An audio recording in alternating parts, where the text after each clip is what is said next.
नमस्कार दोस्तों, स्वागत है आपका आज के मुख्य समाचारों की वीडियो में। जी हां दोस्तों, यहां पर आपको देखने को मिलेगी सुबह से लेकर शाम तक की सारी के सारी बड़ी खबरें, मुख्य समाचार, ब्रेकिंग न्यूज अपडेट के रूप में। तो दोस्तों आप लोगों से रिक्वेस्ट है इस वीडियो को ज़्यादा से ज़्यादा लाइक और शेयर करें। तो दोस्तों सीधे चलते हैं आज की पहली बड़ी खबर की ओर। बीजेपी ने कांग्रेस पर लगाया बड़ा आरोप, चीन के साथ करार पर मांगा जवाब। जी हां दोस्तों, सुप्रीम कोर्ट की टिप्पणी पर भाजपा के प्रवक्ता समित पात्रा ने प्रेस कॉन्फ्रेंस रखी। संवाददाता सम्मेलन में समित पात्रा ने कहा है कि सुप्रीम कोर्ट ने कहा कि क्या कोई पॉलिटिकल पार्टी किसी दूसरे देश से करार कर सकती है, यह गंभीर मुद्दा है। भाजपा अध्यक्ष जेपी नड्डा के ट्वीट ने कांग्रेस पार्टी को बुरी तरह से एक्सपोज किया था कि किस तरह से 2008 में बीजिंग जाकर सोनिया जी और राहुल जी ने चीनी कम्युनिस्ट पार्टी से करार किया, क्षेत्रीय और अंतर्राष्ट्रीय मामलों पर आपस में बातचीत और सलाह मशवरा किया। इन सब से देश और सुप्रीम कोर्ट अचंभे में है, लेकिन इन सब पर कांग्रेस पार्टी ने जवाब नहीं दिया है। आपकी जानकारी के लिए बता दें दोस्तों, कांग्रेस और चीन की कम्युनिस्ट पार्टी के बीच हुए समझौते की जांच की मांग वाली जनहित याचिका में आरोप लगाया गया है कि 2008 में आपसी सहयोग और जानकारी के लेन देन के लिए हुआ समझौता संदिग्ध है, जिसकी एनआईए से जांच होनी चाहिए। याचिका में सोनिया और राहुल गांधी को भी पक्षकार बनाया है। इसके बाद दोस्तों जानते हैं अगली बड़ी खबर। मोदी सरकार का बड़ा फैसला, केंद्र शासित प्रदेश लद्दाख के बजट में की गई 6 गुना की बढ़ोतरी। जी हां दोस्तों, जम्मू कश्मीर और लद्दाख से अनुच्छेद 370 को हटाए 1 साल पूरे हो गए हैं। दोनों को पिछले साल ही केंद्र शासित राज्य भी बनाया गया था। वहीं अब केंद्र सरकार ने लद्दाख के विकास के लिए एक और बड़ा फैसला लिया है। केंद्र शासित प्रदेश लद्दाख के लिए बजट में इस बार 6 गुना की वृद्धि की गई है। 2018-19 में गृह मंत्रालय की ओर से 1172 करोड़ रुपए का बजट रखा था। इस बार केंद्र सरकार की ओर से लद्दाख के लिए यह राशि बढ़ाकर 2020-21 में 5958 करोड़ रुपए कर दी है। इसके बाद दोस्तों जानते हैं अगली बड़ी खबर। बाबा रामदेव की पतंजलि को लगा बड़ा झटका, 10 लाख रुपए का हुआ जुर्माना। जी हां दोस्तों, मद्रास हाई कोर्ट ने बाबा रामदेव की पतंजलि आयुर्वेदिक और दिव्य योग मंदिर ट्रस्ट के खिलाफ 10 लाख रुपए का जुर्माना लगाया है। हाई कोर्ट ने यह जुर्माना पतंजलि आयुर्वेद के उस दावे के लिए लगाया है जिसमें कहा गया था कि उसका आयुर्वेदिक सूत्रीकरण इस महामारी को ठीक कर सकता है। इससे पहले मद्रास हाई कोर्ट ने इस महामारी के इलाज को लेकर पेश की गई कोरोनिल दवा के ट्रेडमार्क के इस्तेमाल पर रोक लगा दी थी। जुर्माना लगाने के साथ ही हाई कोर्ट ने कहा है कि वे महामारी से डरे हुए लोगों का फायदा उठाते हुए इस महामारी के इलाज के नाम पर सर्दी, खांसी और बुखार के लिए इम्यूनिटी बूस्टर बेचकर पैसा कमाने की फिराक में लगे थे। कोर्ट के आदेश में कहा गया है कि इस आपदा की घड़ी में कई ऐसी संस्थाएं हैं जो लोगों की निस्वार्थ भाव से मदद कर रही है। ऐसे में प्रतिवादी उन संस्थाओं को यह जुर्माने की राशि दें। इसके बाद दोस्तों रुक करते हैं अगली बड़ी खबर का। श्रीलंका के संसदीय चुनाव में राजपक्षे की पार्टी को मिले 2/3 बहुमत। जी हां दोस्तों, श्रीलंका के प्रभावशाली राजपक्षे परिवार की श्रीलंका पीपल्स पार्टी ने संसदीय चुनाव में 2/3 बहुमत हासिल किया है।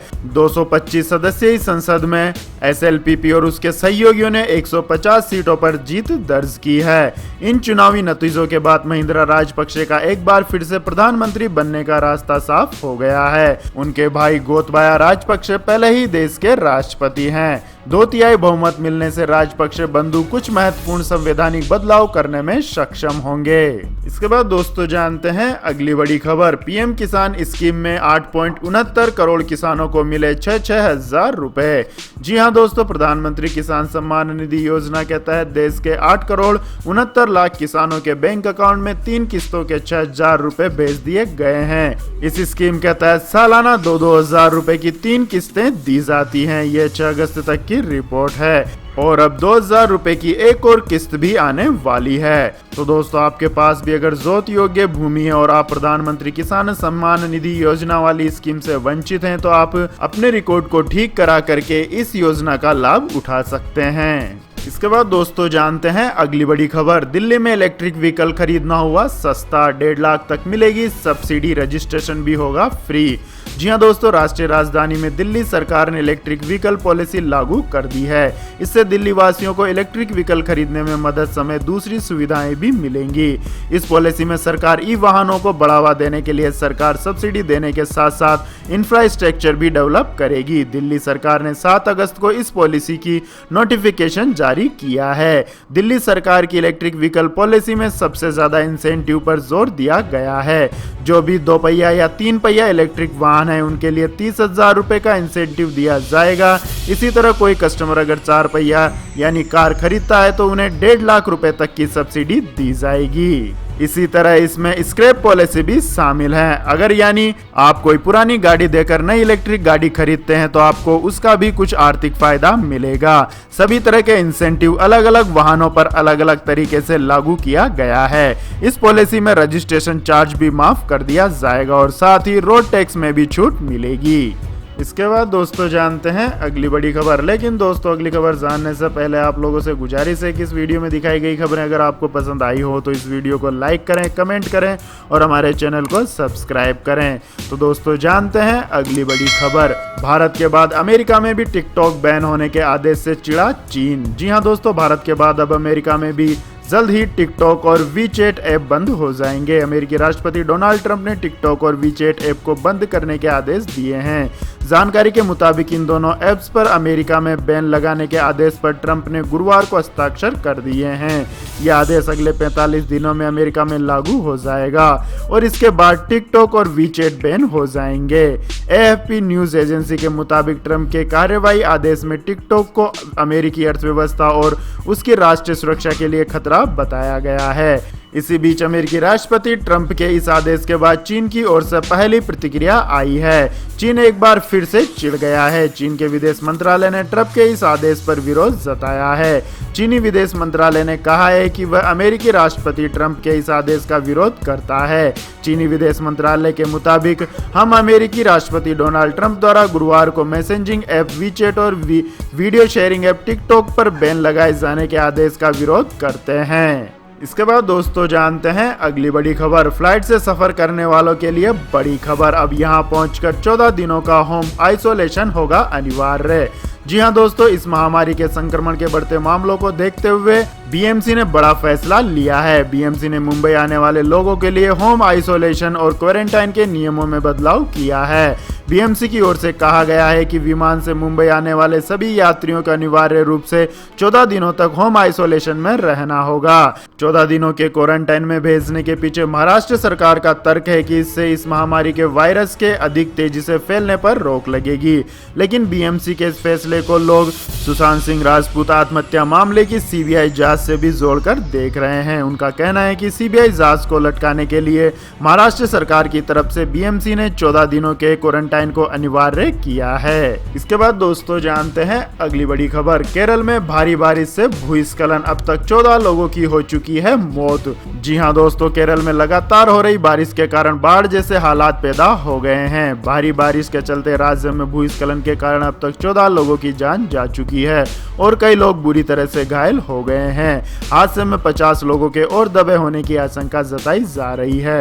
राहत और बचाव कार्य तेजी से चल रहे हैं। केरल के मुख्यमंत्री ने बताया है कि गत रात के दौरान भी बचाव अभियान जारी रहेगा। भूस्खलन स्थल पर पर्याप्त रोशनी के इंतजाम कर दिए गए हैं। केरल के इडुक्की में भूस्खलन में लोगों की मौत पर पीएम मोदी और राष्ट्रपति समेत कई बड़े नेताओं ने गहरा शोक जताया है। इसके बाद दोस्तों रुक करते हैं अगली बड़ी खबर का। बैंकों में चालू खाता खोलने पर लगी रोक, आरबीआई ने उठाया सख्त कदम। जी हां दोस्तों, रिजर्व बैंक ने गुरुवार को बैंकों को उन ग्राहकों के लिए चालू खाता खोलने पर रोक लगा दी है जिन्होंने नगद कर्ज या ओवरड्राफ्ट की सुविधा ली हुई है।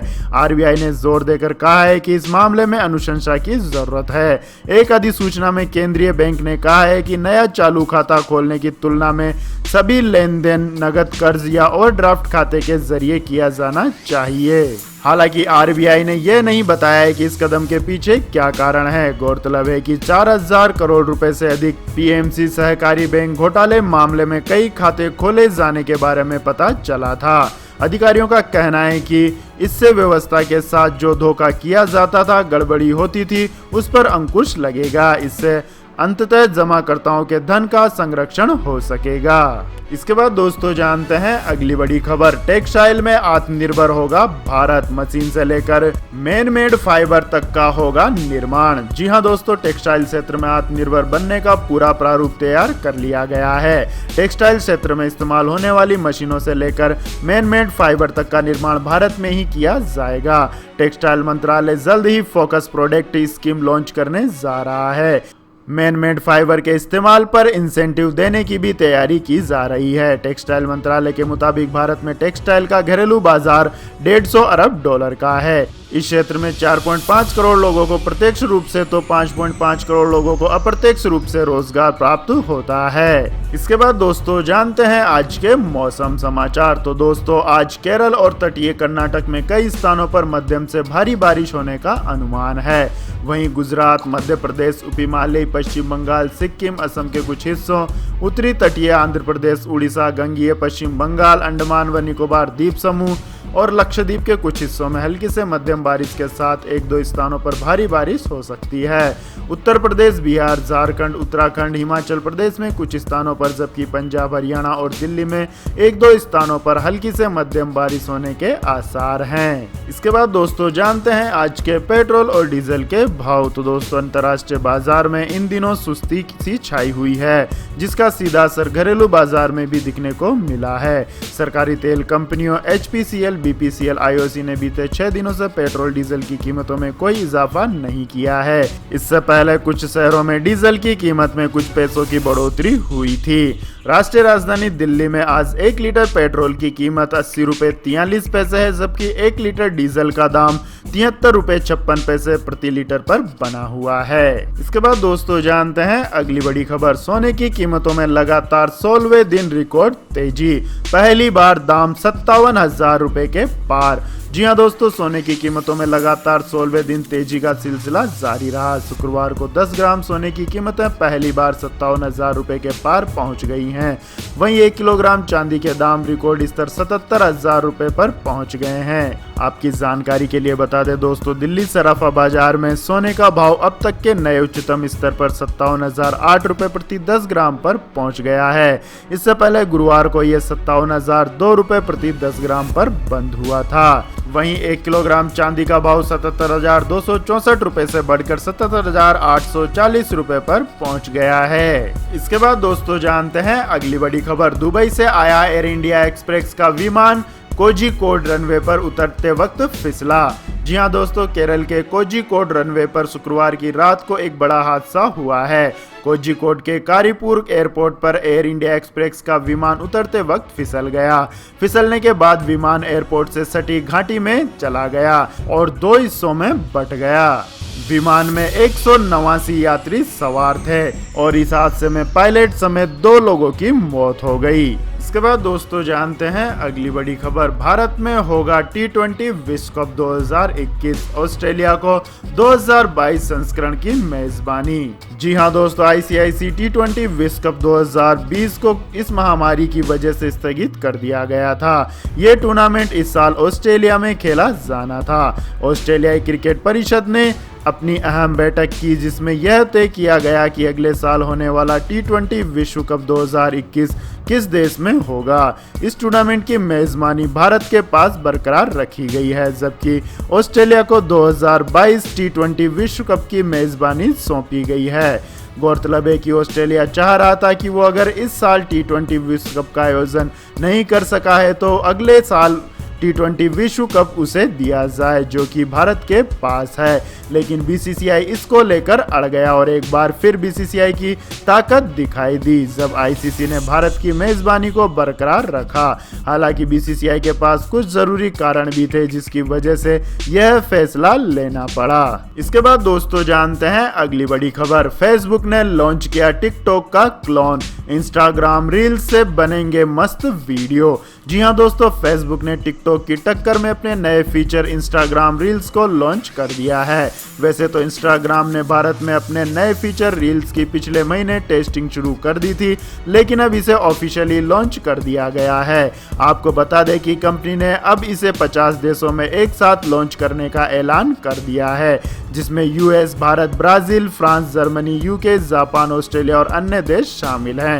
इंस्टाग्राम ने पिछले साल इसकी टेस्टिंग ब्राजील में शुरू की थी और कुछ समय पहले इसे फ्रांस और जर्मनी में एक्सपेंड कर दिया था। इसके बाद दोस्तों जानते हैं अगली बड़ी खबर। HTC ने लॉन्च किया अपना entry level smartphone HTC wildfire E2।